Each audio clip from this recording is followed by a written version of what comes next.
Kevin out. Thanks, Phil. I'm Kevin. I'm a recovered alcoholic. Oh man, it's so good to be here. I feed off the people in the room. I have no idea where this is going today. I know we're going to talk about alcoholism. I know hopefully we can laugh. I know I'm probably going to cry. I usually do. I man tears all day. My friend Chris is laughing right now because she knows I'm going to cry. And at some point, God's going to show up. It's usually when I usually get a little flustered. You'll see it. You'll see everybody. You'll see it happen. But real quick, I'm gonna put my glasses on because I'm gonna read something. But real quick, before we get started, let's invite God into the space. You know, God set aside everything I think I know about myself, the 12 steps, this meeting, my disease, you, God, everybody in here, so that we can have a new experience and that somebody can get some hope and make it through the day and have a new perspective today.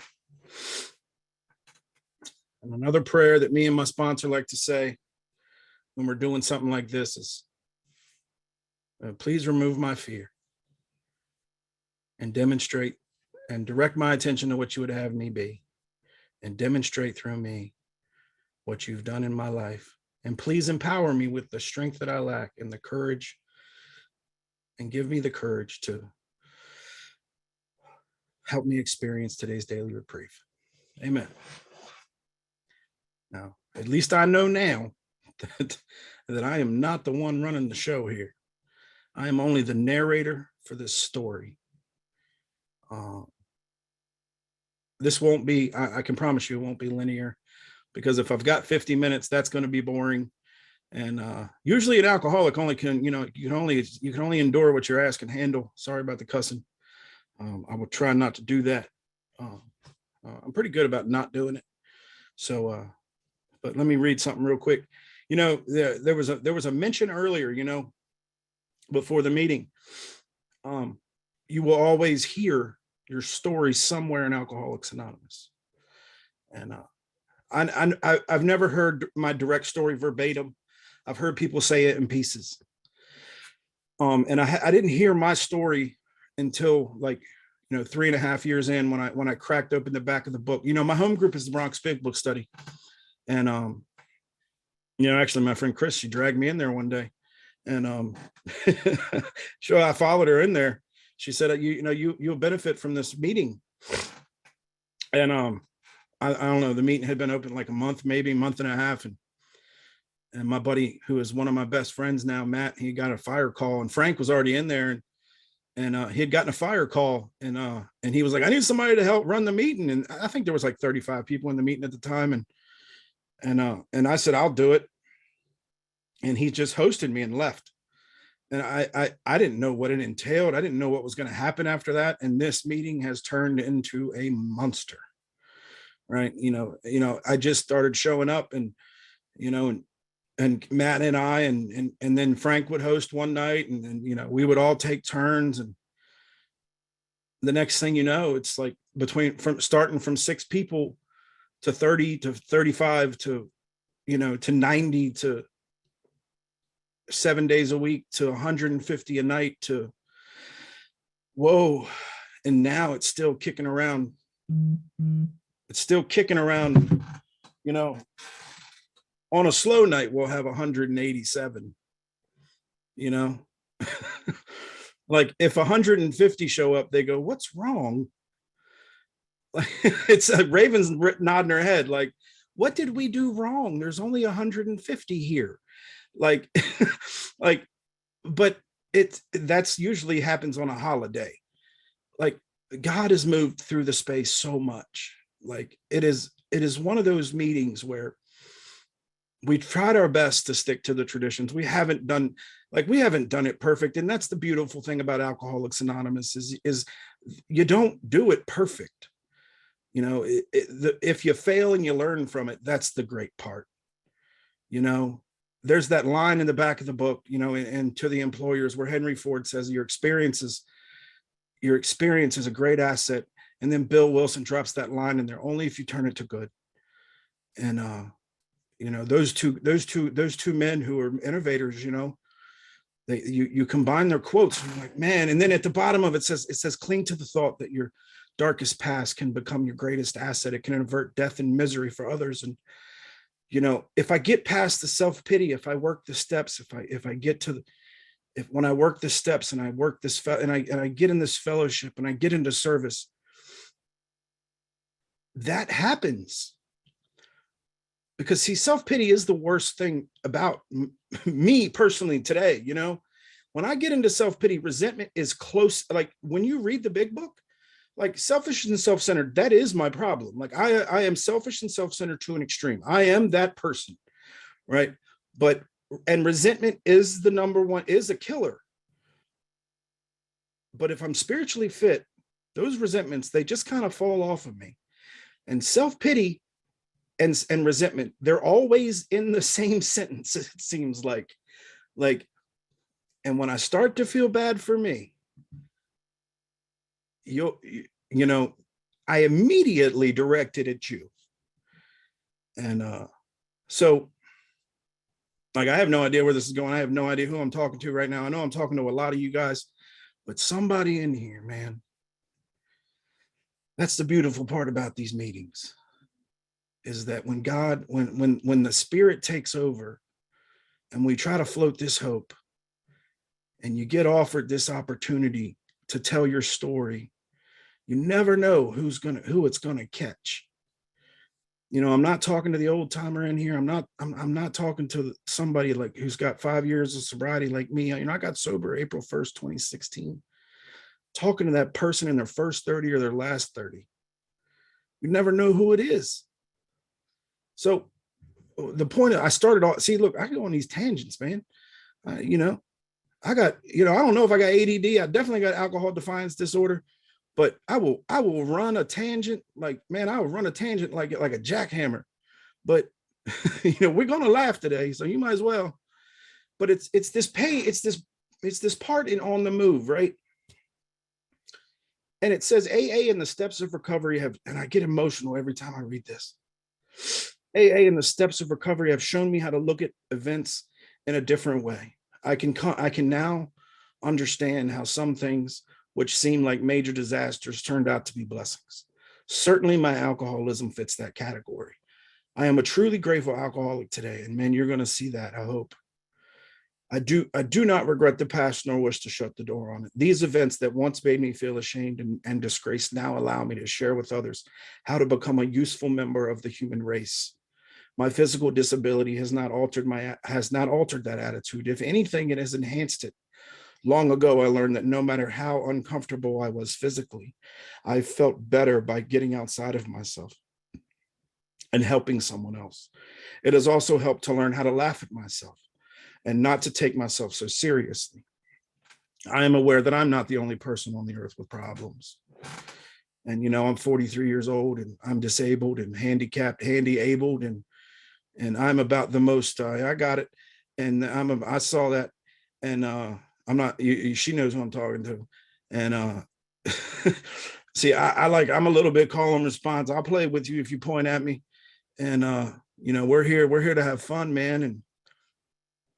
But, the one thing, at 43 years old, you don't get to have crutches, and you don't get to have these things by accident.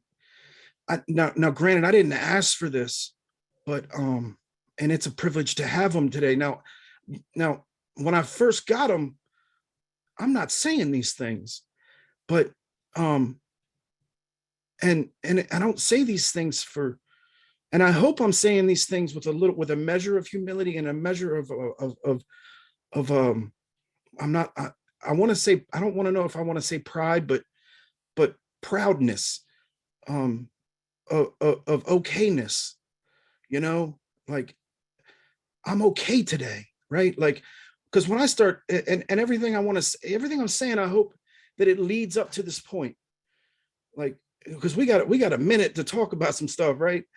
And I've had a great privilege in this virtual format. You know, I've gotten a chance to share my story all over the world. And I think maybe the coolest place, like currently in this moment of reality, is today, is right here. Like the coolest place I've ever gotten to share is right here. But like if I'm being like super honest, like the coolest place I've ever gotten to tell my story is Winchester Cathedral. Like that was pretty cool. Like I'm not lying. Like they're crazy though. Like them Brits over there, they're crazy. Like they were unruly, but like that was kind of cool. And but the most spiritual place I ever got to, the biggest spiritual awakening I ever had was in India. And I'll tell you about that in a minute, but I hope we'll see where God takes it. But you know, when I was 11 years old, I took my first drink, but that is not the most alcoholic thing I've ever done. When I was 2 years old, when I was 3 years old, I stole my dad's car and I drove it through a fence. Like you couldn't tell me what to do ever. Like my dad's a criminal, man. He was a drug dealer. He was a wheeler and dealer. My mom bailed him out of jail to marry him. You know, my mom loves alcoholics like I do. And but she's a good woman, man. She's my favorite person, and I love her. I love her. I love her. I love her. We have the same birthday. And I was born on her birthday, and I'm such an alcoholic, and I'm so selfish and self-centered. I would just show up with a bow on and be like, I'm here, I'm your present. And it turns out I'm not a great present. You know, she would tell me that, God, you're not the best present, you know that? And but she would hug me and she would tell me she loves me. But you know, my dad, it turns out like I'm a quick learner, like we all are. Like none of us out, if you're sitting in here and you're brand new, you know, you're not stupid, you're not unintelligent. You know, we are quick studies. It takes a lot to get drunk, so get drunk broke. Like we have to be pretty ingenuitive. So if you're trying to get sober, it's not as hard as it looks. It's just uncomfortable. The best thing I had to learn was I had to get comfortable being uncomfortable. And once once I was okay being uncomfortable, I could do it. And that's not just a sober lesson. That's not just a lesson in the 12 steps. That's life. You know, this is a design for living. You know, this isn't just a design for not drinking. And because life isn't comfortable all the time. But I just got to stop running for ease and comfort. And that's what that's one of the lessons AA's taught me. Because, you know, I'm going to paraphrase real quick, but, you know, the person who fails to enlarge a spiritual life, you know, and now my brain goes black because now, see, this is what happens when I run on a tangent. But you know what I'm saying? Like if you fail to enlarge your spiritual life, and Frank's shaking his head, so I can move on. Thank you, my brother. But you know, I steal that card too, and you know, my dad gets mad. But really, you know, my mom looks at him. She tells me the story later. She said he got mad at you for stealing the car, because, but you know where you learned it from. You learned it from him. Like you learned it from him because he's the one that stole the car and hotwired it, and you just watched him hotwire the car. Like I learned everything I ever learned from doing wrong was from watching other people. Like, you know, when I took that drink at 11, I did it because I wanted to know what it felt like to be an adult. Like little did I know what it was going to do inside of me. Now, it was nobody else's fault for me because it was like premeditated, like attempted murder. Little did I know, like I was attempting, like I didn't know what it was going to do to me. Like it was attempted suicide. I didn't know that I was an alcoholic at the time, but like maybe that's super, like maybe that's like a bit dramatic, but whatever. Like I said it, and you got me for the next 45 minutes, so let's go. And but you know, it was premeditated. Like I broke into my babysitter's house. I stole 2 bottles of alcohol, a bottle of vodka, and a bottle of whiskey. And me and my buddy Chris and Kenny, we drank it, and they drank the vodka. I drank all the whiskey, and I blacked out. Time travel till the next day. Like I call it time traveling. Like scientists been trying to figure this out for years. We done figured out time travel, and it's called blacking out, right? And I couldn't wait to do it again. Like I couldn't wait, and I'm 11. like 11 was a good year for, like, that was a good summer, man. I lost my, I got drunk, lost my virginity, and got arrested, and all in one summer. And I tell you that because that's a running theme in my drinking. We're the only people on earth call it a drinking career. By the way, where else in the world do you hear people? I had it in my drinking career. Whew, it's a job. It's the only job we don't get paid for. We get punished. And but that's 11. 5 years later, my dad's picking me up out of the yard. I got two dads, right? I got a sober dad who's 28 years sober this year. That's his book. It's third edition big book back here.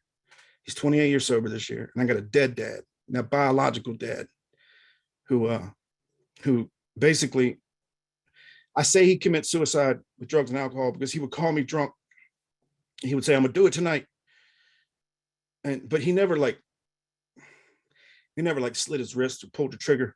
But he would drink so much in copious amounts that he would try to end it. He would just be okay without waking up. And we all know what that is. There were so many nights that I would take these copious amounts of alcohol and drugs and be okay with just, if I don't wake up tomorrow, I'm okay. Like, I'm okay without waking up, man. And we've all heard this one before, I'm so glad that never happened, because I would have killed the wrong person. As a result of these 12 steps, as a result of this fellowship, as a result of that three-sided triangle of recovery, unity, and service, I am not the same man that walked in here. Shit, I can't even walk in here anymore, and that's a blessing. I'm not the same man that walked in the doors of Alcoholics Anonymous as a result of the 12 steps of Alcoholics Anonymous. I've had a spiritual awakening as a result of these steps, and I'm not the same person. I would have killed the wrong person, And as a matter of fact, I did, because at 26 years old, like at 21, I get my dream job, right? I don't know. So from 16 to, like, after my dad finds me, he kind of puts the kibosh on it, right? He wakes me up the next day, and he gives me an axe, a bottle of Tylenol, and a bottle of water, and says, "You're chopping wood." Right. And this turns out to be my punishment throughout my teenage years. Every time he finds me misbehaving or acting in a drunk manner, we'll say, he puts me to work. I end up raking leaves, chopping wood, cutting grass, doing all kinds of manual labor, right? And I learn all kinds of manly things. And but he never calls me. He never talks down to me. Because I stopped arguing with the fact that we genetically predisposed or we all this and all that. I am what I am. That I'm an alcoholic, because when I start drinking, I cannot stop. I have an allergy of the body and obsession of the mind. I'm a doctor's opinion alcoholic. Frothy emotional appeal does not suffice. When I used to read the big book by myself, I was like, frothy emotional appeal, that shit used to make me thirsty. But, finally, thanks to sponsorship, I know what that means now. You can't just say it, right? It has to have depth and weight to it. But he would put me to work. I didn't know what he was doing. He was putting the principles of Alcoholics Anonymous in my life. He was showing me that my actions had consequences. And that's when he took me to my first AA meeting. And I loved your stories. I'd been to an AA meeting before. I'd been to his anniversary. But that's just what it was. It was just his anniversary. I didn't pay attention. I was looking at the girls. To be honest with you, I was looking at the girls and I was having a cake. I was, right? And I'm 16 years old and I'm third in the state in wrestling. And I'm in shape. And he takes me to the meeting and I'm looking at the girls again. And, he looks at me when I get home and he says, never forget this. And he says, "Well, how'd you like the meeting?" I said, "The girls were great." And he says, "Okay." He says, if you want to go again, you can ask. He said, "But if you walk into Alcoholics Anonymous looking for a relationship, odds are good you're going to get it. And when you get it, the goods are going to be odd." And I never forgot that. And he didn't take me again. Because I didn't want to come back. I really didn't. Right? I really didn't. Because my motives weren't there. And because I wasn't I didn't, because see, I was smarter than him, and I was not as bad as my real father. There's no way I was bad as my real father, because my real father had chosen drugs and alcohol over me every time, right? And I was never, at this point, I'd still had this dream of having a wife and a kid and all this other stuff, and I was never going to choose alcohol over my kids. And so I drank myself out of college in a semester, and I get back and drink myself out of every great job that I ever applied for. I've always been very fortunate in jobs. And at 21 years old, they offered me my dream job, and they're like, "Hey, do you want to be a bartender?" I was like, "Yes, please." And so yeah, whiskey, women, and cops.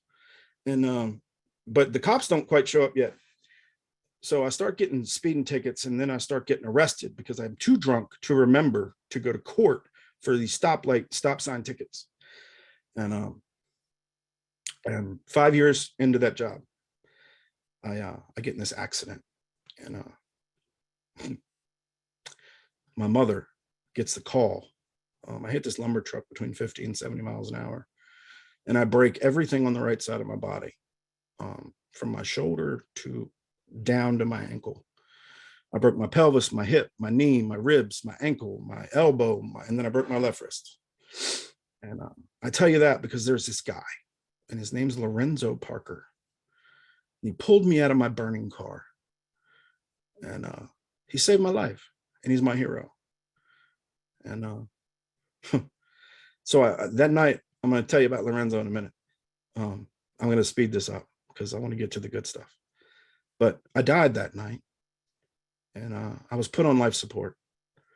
I was on life support for 13 days, and my parents were there every day. My ex-girlfriend, Stephanie, who was one of the most beautiful people I've ever met. I still have the chance to talk to her every day, and I made amends to her. And that poor girl left a voicemail to me. She said, "You better be dead or in jail," because I didn't talk to her for 3 days. "You better be dead or in jail." And then she gets a call from my mother. "Kevin's in the hospital and he died. Will you take me to go see him? He's on life support." Whew, man, could you imagine me in that? And so my mother has to make this decision. The doctor's telling her to call the priest, and do you want to give him last rites? And so they do. And so the next step is to unplug me. And my mom says, "No, no, no, no. I'm having this dream that he's going to wake up." Well, I woke up, right? I'm here. I wake up to Johnny Damon jumping on home plate. Boston has won the World Series for the first time in 80 years. And that was my first vision. That's my first vision for you. That's the first thing I saw when I woke up. And I don't stop drinking, right? Because see, drinking is still my solution at this point. It is still, that spirit that, what Dr. Young tells tells Bill Wilson, that spiritus contra spiritum, spirit versus spirit. At this point, all I needed to see was the police report when the cop puts the truck driver at fault. That's all I needed to see. That's the only convincing I needed, right? And my dad walks up to me and goes, "Are you done?" I was like, "Done from what? What are you talking about?" He was so disgusted. He turned around and walked away. And I'm in a wheelchair, and I get pissed off at him, right? So, you know, skip ahead. They introduced the little bottle of pills because I broke everything, right? They introduced the safety cap, which I don't know why they call it a safety cap. It's never had a problem getting it off. And then the cops start showing up, and then the fun stories start. And then I just reserved myself to the fact that I'm never going to drive again. I'm just not going to drive. I keep getting locked up. I've got 3 DUIs now, but I got the first one that gave me in a wheelchair because it was the accident, right? So he shows up at my house and he gives it to me in a wheelchair, right? He's like, "I really don't want to give you this." And I was like, "I earned it." It was like a badge of honor, right? So, and then the second one, I get 2 months after I got out of the wheelchair, right? I got out. I was so happy to be out of the wheelchair. How do you celebrate? You drink. Um, And then the judge just looks at me and goes, okay, you're going to jail. I just saw you and you died. No, you really need a lesson. So I start going to jail. And once you're in the system, you stay in the system. If you've ever been to jail, if you haven't been to jail yet, don't go. It's not fun. It's just not fun. Because see, what happens is your brain changes. Your brain just changes. Like once you go, that's how you end up detoxing. Like I reserve myself to the fact that this is how I'm going to stop drinking from now on. Like, like I just said to myself, okay, if I ever want to stop drinking, I'll just go to jail. Yeah, it don't make sense. It just doesn't. Like I just stopped remembering that there were detoxes. Like my dad went to a rehab. My dad went to detox and rehab and everything. It didn't even register. So I just literally didn't drive for 9 years because I was like, I'm just not going to get another DUI. You know how I'm going to do this? I'm not going to drive. And I didn't. So I didn't get a DUI. Didn't stop going to jail though. Right. Because see, I'm an alcoholic who likes to fight and I'm good at it. I'm still good. We cease fighting anything or anyone. Right. So I don't fight anymore. But I bartended for 18 years, man. And I didn't stop drinking and I hurt a lot of people. So my last DUI was October 31st, 2015. I dressed up like an alcoholic and they caught me.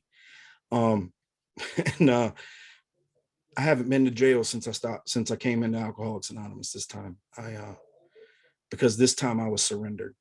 This time I was done. This time I was just sick enough to get better. You know, when my dad visited, April 1st, 2016 is my sobriety date. When I'm gonna start getting to the good stuff here. That's step one, y'all. You know, I am powerless over alcohol and my life is unmanageable. My life was so unmanageable. The state managed my life for 3 years. You know, and if that hasn't happened to you, it doesn't have to. You know, I did it for you. There's a lot of us that did it for you. I was speaking at a meeting in person the other day, and there was this woman in there, and I love her to death. Her name is Becky. And she said, Kevin, I don't have a story like yours. And I was so embarrassed to talk at a meeting. And you came up to me after the meeting and you looked at me and I don't remember saying this. And she said, and I said, your story is uniquely yours. If you don't have to have a story like mine, I did it so you don't have to. And that is Alcoholics Anonymous, y'all. Your story is going to help the person it's going to help. Right now, it is just my turn to tell mine. All it is my turn. That's it. You know? So I was sitting in that jail cell and I'm crying, and you don't cry with orange on, right? Because it stains. It don't come out. It's not like black. You can't blend in, right? And my dad looks at me and says, are you done? And this time I was done. And because see, something happens when they take your freedom away from you. Something happens when they take for an extended period of time. This wasn't for 27 days this time. Like they sentenced me to 3 years, suspended everything but 25 days, okay? But 30 days. But if I screwed up, I had to do the whole 3 years. And I knew I was going to screw up. I knew it. And see, the thing was I knew where the solution was. I just didn't want to come here but this time I was done. So my dad says, okay, I can see it this time. Because see, at this point, my mom had moved to the mountains of Virginia. They moved to Southwest Virginia down in Carroll County. It's Fancy Gap. I call it Happy Gap. It's about an hour away from Tennessee. And you're comfortable in the A room when you just like clip the edge of your nose in front of 180 people.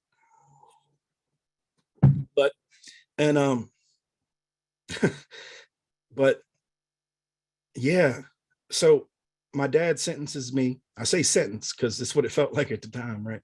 Because I'm 38 years old at the time. I'm 43 now. And he goes, you're going to 4 AA meetings a week. Because see, here in Zoom, we're pretty lucky, man. And if you're from a large city, you're super lucky. Because see, I live in Baltimore, Maryland at the moment, right? And there's over 900 meetings a week.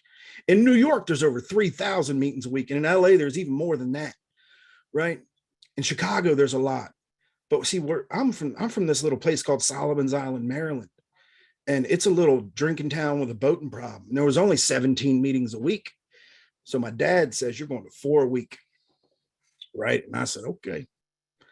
And I went to 4 a week. And there's this little guy in there named Mark. I'll never forget Mark, man. Mark gave me the roadmap to my soul. And what did he say? He didn't say nothing super spiritual, but it turns out it was about the most spiritual thing I could hear at the time.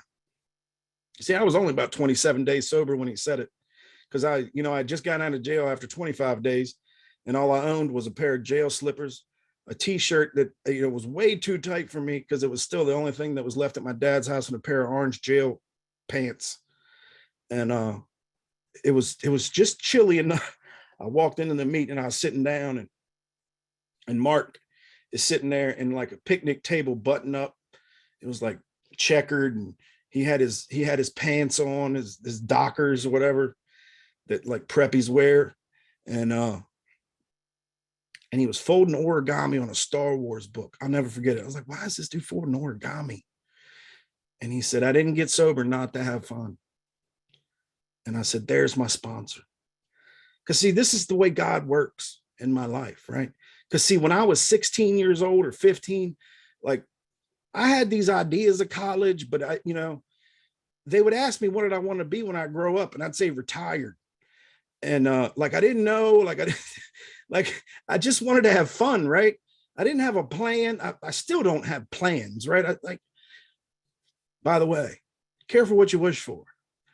Like I'm 43 right now and I'm retired. Not how I planned it, but I'm retired, right? I might not stay retired. Like if something better pops up, I'll take it. But like, but he said he's sober now and he's having fun. And I want what that guy's got. See, I didn't want the material stuff.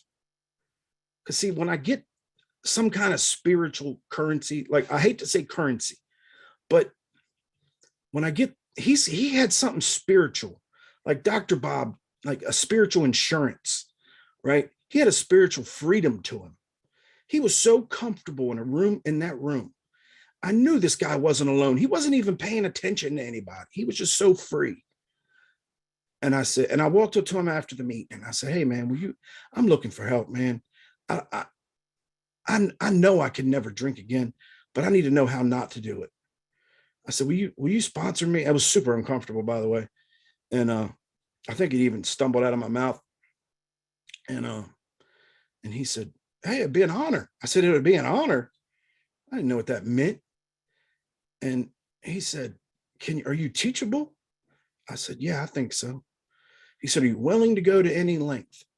And I just said, yes. I didn't know what that meant. And that's whew. I didn't even think about it. I just said yes. And he said, all right. He said, can you read? I said, what the hell? He said, no, it's important. I said, yeah, I can read. He said, can you comprehend what it's read? I said, yeah, I thought I could. Right? That's a big one, right? Because see, I'd read stuff like frothy and I'd get thirsty.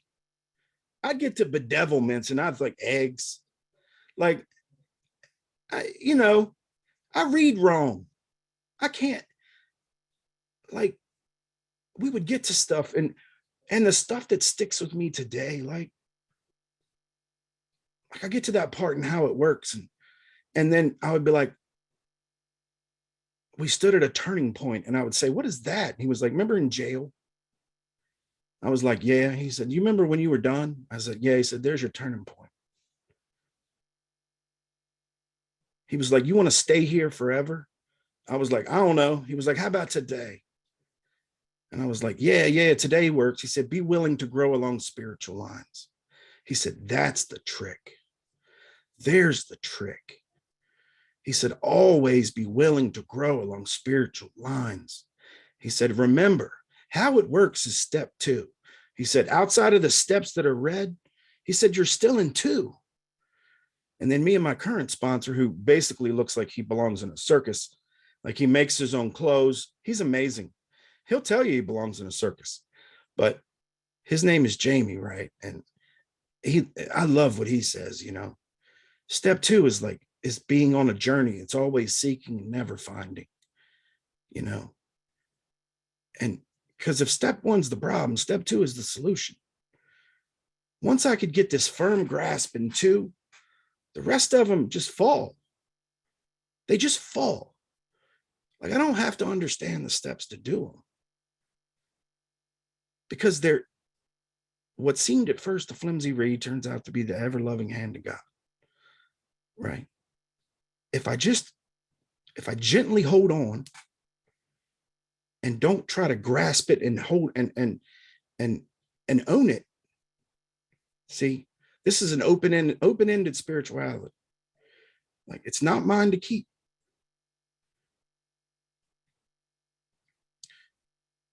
So Mark puts me into service immediately. Like I was bored one day and I was like, man, I'm so bored. He said, go make coffee, go clean the toilet. And I'm like, no. He said, remember what I said? I said, what'd you say?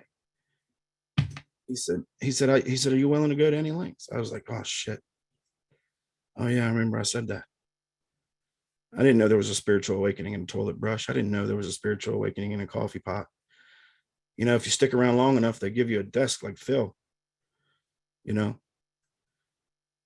didn't know there was a spiritual awakening in all this stuff. And all that means is that it's a change of perspective. It's not some burning bush moment. If you want to burn a bush, go start a fire. Right? Like it's these small, like spiritual awakenings. And then I pause and I meditate on them. And meditating is just thinking about them. Right? And I allow the spiritual growth to happen.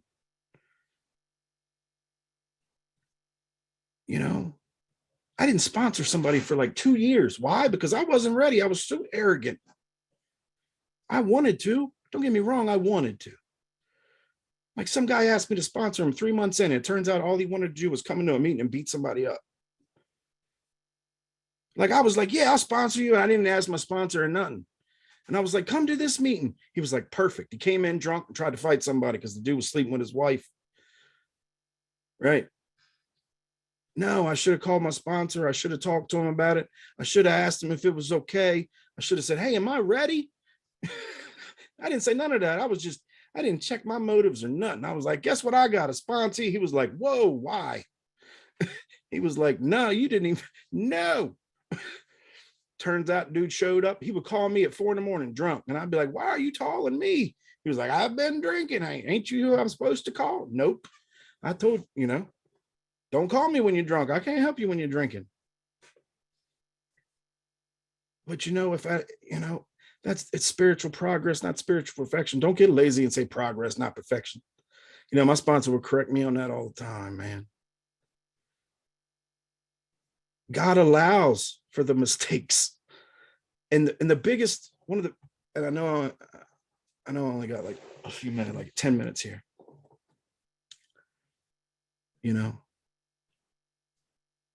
But 6 months in, I moved to Baltimore and I'm scared. It's out of my mind because, they tell me that, and that's all in Calvert County. And right. And so I moved to Baltimore and I don't want to be here because it's the most dangerous, one of the most dangerous cities in America. And Baltimore AA is so beautiful, man. They embraced me. And then I start managing this sober house. And you want to talk about herding cats. As I'm the only alcoholic in a house full of addicts. But you want to talk about a spiritual experience, man. We used to sit on that front step and sit on that front porch. And when two people sit across from each other and one person don't know what to do, we'd sit there and we'd pray together. And as soon as we started praying together, just like we did at the beginning of this meeting, God shows up. Whew.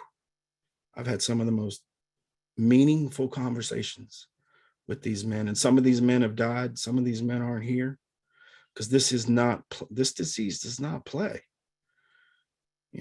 Tyler, I'll never forget Tyler. Tyler was 4 months and he was doing okay. And one day he looks at me and says, Kevin, can I have an overnight pass? And I had no idea what was going on with Tyler. And his dad's asked me to tell his story because maybe somebody in here's thinking about it. Who knows? And I have Tyler's sweatshirt over here. And Tyler decided to go out on a run. He was dead in 14 hours. This is not something that we play with in here. You know, there's been many a times that I've thought about running. Me saying I'm a recovered alcoholic does not mean that my thoughts don't go there. You know, what it means is that I have a step 10 and I have a step 11, and that I have a prayer life, and then I have you, and I have other people in my life, and I have these little God incidences that stop me from completely going back through the steps and stepping back through step one. You know, one of the most beautiful things I've heard in Zoom is that, you know, 90% of the people that are coming in are only getting steps 1 through 9, and they're not doing 10, 11, and 12. And only 10% are doing steps 10, 11, and 12. You know, 10% of the people are doing 90% of the program, basically. And I completely understand that. I got up this morning, I said step 3, I said step 7. I read 84 to 88 because that's my map. I called an alcoholic. I went to a meeting, and I've had a beautiful experience this past couple weeks. Earlier before this meeting, I told you about Lorenzo Parker. Thanks God for bringing this back up. This man pulled me out of my burning car, and he told me a story. He said, I couldn't get you out of the car, Kev. And he said, 2 minutes after I got you out of the car, it exploded and fire shot over top of us. And he called me on Thanksgiving Day. And he's about 75 years old, and he's an old country man. And I was getting ready to log into my 10 o'clock meeting, and he calls me. He says, hey, Kev. And I was like, Lorenzo, what are you doing? And he was like, I'm just calling to wish you happy Thanksgiving. And I said, hey, man, look, let me call you right back. I said, I'm getting ready to start this meeting in 2 minutes. He said, you still going to them liquor meetings? I said, yeah, man. He said, good, your ass can't drink no more. And he hung up on me. I called him back, and I said, Lorenzo, what are you doing? He said, man, I'm fat, man. I've been eating too much. I said, that's all right. You're allowed to get fat. He said, I hope you ain't got no fatter, man. I can't pull you out no more cars. This man can make whatever joke he wants. This is the most beautiful person. And if you ask him today, I said, I'm so happy that my mom, and so happy you saved my life. He said, I was just doing what the next right thing and what the next person would have done.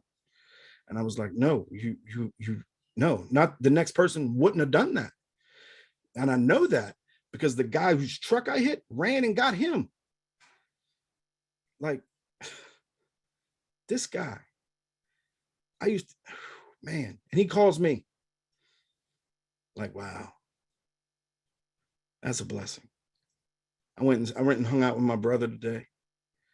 You know, the same brother who invited me to live with him for the first few months of for the first year and a half of my sobriety while I was going through disability. And, you know, I got my disability about 2 years ago now. What is it? 2019. Yeah, I got it 2 years ago. And I was fighting it. And then I got sick, and I got this thing called osteomyelitis. And while I was managing the sober house, and what it is it's a bone infection. And so basically, so what happened is I had all that after that accident. I got all this metal on my body. I got like 9 screws and a titanium hip. I've had a bunch of surgeries, and I had 6 screws in my wrist and 2 plates, and all the metal had to come out because the infection was stuck to the metal. So what happens is because of that, when you pull 9 screws out of your pelvis, like the pelvis collapses and there's no place to put a hip. So I sit here today with 1 hip in my body, and it's a privilege. It's a privilege. And it's a privilege for many reasons. But what happened is is that is the AA showed up, you know, is that because of the service that I was taught to do in Alcoholics Anonymous, um, that you taught me how to do. Inversely, when I needed it, you showed up. You know, I wasn't just somebody who sat in a meeting. You knew who I was. In Baltimore, they knew who I was, and they brought meetings into me. I had a host of friends that you would not want to miss, you know, because of working with others, because of these other people. And I get caught up every time I think about this. You know, they would bring meetings into me, and you know, these long timers that would just sit there and they talk to me, man. And they would just tell me these great stories, and it would bring tears to my eyes, and they would just be with me, and they would teach me how to be a human being. They would teach me how to act, and that's the only way I can learn how to be a human again. Is to watch. Is that story in the big book? Is that I've learned how to be a man in Alcoholics Anonymous by watching other men, and it's a slow process, man.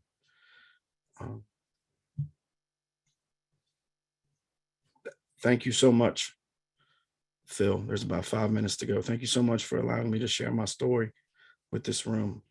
I hope somebody got some hope out of this today. Thank you for allowing me to share.